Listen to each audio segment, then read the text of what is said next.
Chapter 11 Who Stole the Tarts? The King and Queen of Hearts were sitting on their throne when they arrived. A lot of people, birds, and animals had gathered around them. The knave was standing in front of them with 2 soldiers guarding him. The White Rabbit was close to the king with a trumpet in one hand and a piece of parchment in the other. In the middle of the court was a table with tarts on it.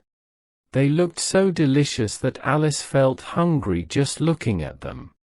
She thought, I wish they would finish the trial and start serving food.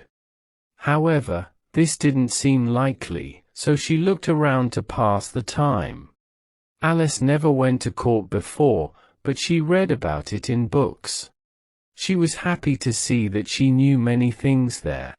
She thought, the man with the big wig is the judge. The judge was the king. He wore his crown over his wig. It didn't look good and he didn't seem comfortable. You can see it in the picture on the front of the book. Alice thought, that's the jury box. The 12 creatures in it must be the jurors. She felt proud because she knew what jurors meant. Some were animals and some were birds. Not many girls her age knew this word. Juryman would mean the same thing. The 12 jury members were writing quickly on boards. Alice asked the Griffin quietly, "What are they doing?" The Griffin answered, "They can't write anything yet, the trial hasn't started." The Griffin whispered, "They write their names so they don't forget them during the trial." "Stupid stuff," Alice said loudly and upset. But she quickly quieted down when the White Rabbit shouted, "Quiet in court." The king put on his glasses and looked around worriedly to see who was speaking. Alice saw the jurors writing "stupid things" on their slates. She noticed that one of them didn't know how to spell "stupid" and had to ask for help. Alice thought their slates may get mixed up before the trial is over. A juror had a squeaky pencil. Alice didn't like the noise, so she took it away while he wasn't looking. The juror, who was Bill the Lizard, couldn't find where the pencil went. He had to write with just one finger for the rest of the day, but it didn't make much of a mark on the slate. "Herald, read the accusation," said the king. The White Rabbit blew the trumpet 3 times and then read from a scroll. "The Queen of Hearts, she made some tarts. All on a summer day. The Knave of Hearts, he stole those tarts. And took them quite away. Make a decision," the king told the jury. "Not yet. Wait." The rabbit quickly said. "Much more will happen before that." The king said to call the first witness. The White Rabbit blew the trumpet 3 times and said, "First witness." The Hatter was the first witness. He entered holding a teacup in one hand and a piece of bread with butter in the other. He apologized to the king and said he was still having tea when he was called. The king said, "You should be done. When did you start?" The Hatter saw the March Hare who walked with the Dormouse into the court. He said, "I think it was March 14th. 15th, said the March Hare. 16th, said the Dormouse. The king told the jury to write it down. The jury quickly wrote the 3 dates on their boards and calculated the total amount in coins. "Take off your hat," the king said to the Hatter. "It isn't mine," said the Hatter. "Taken!" the king shouted, looking at the jury. They quickly wrote it down. "I keep them to sell," said the Hatter. "I don't have any of my own. I'm a hat maker." The queen put on her glasses and looked closely at the Hatter, who turned pale and was nervous. The king said, show your proof. Be calm or you will be killed right away." The witness was not comforted by this. He moved his feet back and forth and looked nervously at the Queen. In his confusion, he bit a big part of his teacup instead of the bread and butter. Right now, Alice felt strange. She didn't understand it until she figured it out. She was getting bigger again. At first, she thought about leaving the court, but then she changed her mind and stayed because there was still space for her. "Stop squeezing me," said the dormouse next to her. "I can't breathe well." Alice said she can't stop growing and spoke very softly. The dormouse said, "You can't grow here." "Stop talking nonsense," Alice said more bravely. "You know you're growing too." "Yes, I grow, but slowly and steadily," said the dormouse. "Not in a silly way like that." He got up grumpily and walked to the other side of the room. The Queen never stopped looking at the Hatter.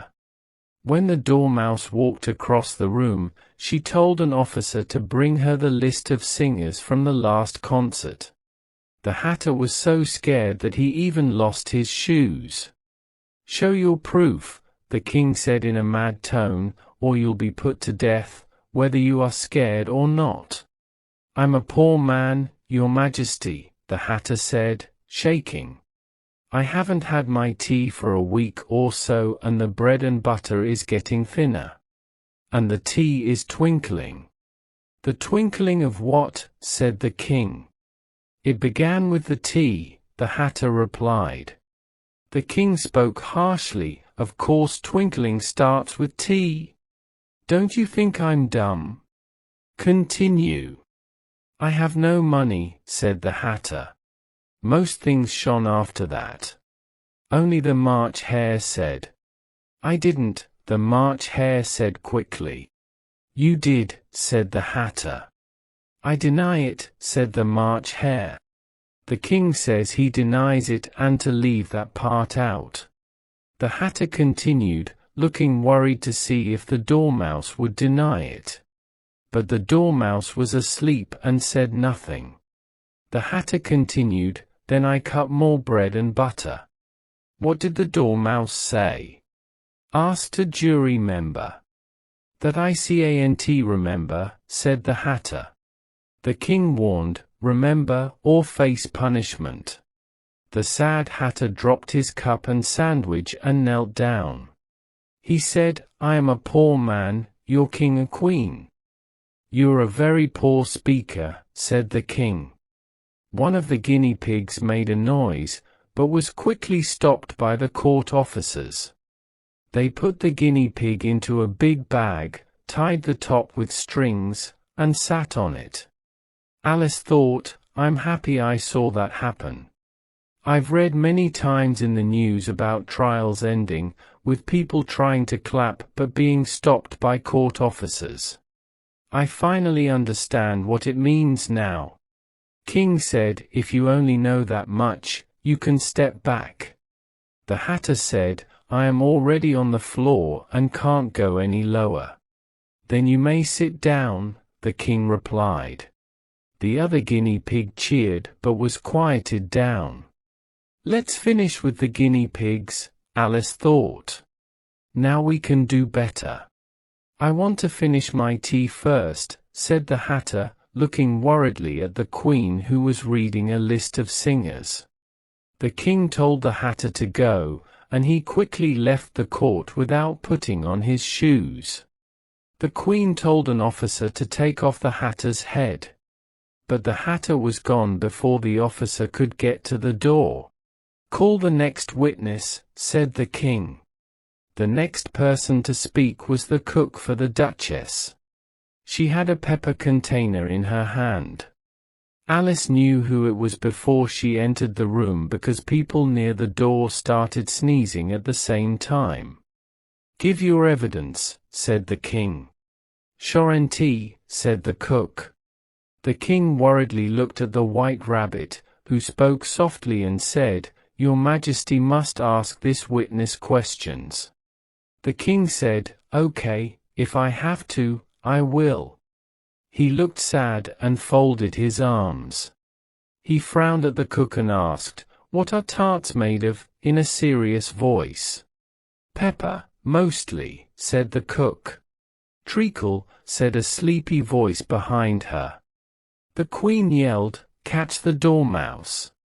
Cut off its head! Remove it from court! Stop it! Squeeze it! Shave off its whiskers!" The court was chaotic for a few minutes. They finally got the dormouse out, but the cook was gone by then. "Never mind," said the king, feeling better. "Bring in the next person to speak." He quietly told the queen, "You need to talk to the next witness. It hurts my head a lot."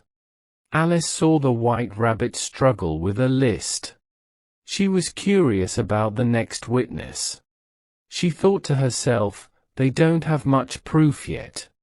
Then, she was shocked when the White Rabbit shouted, "Alice," at the top of his voice.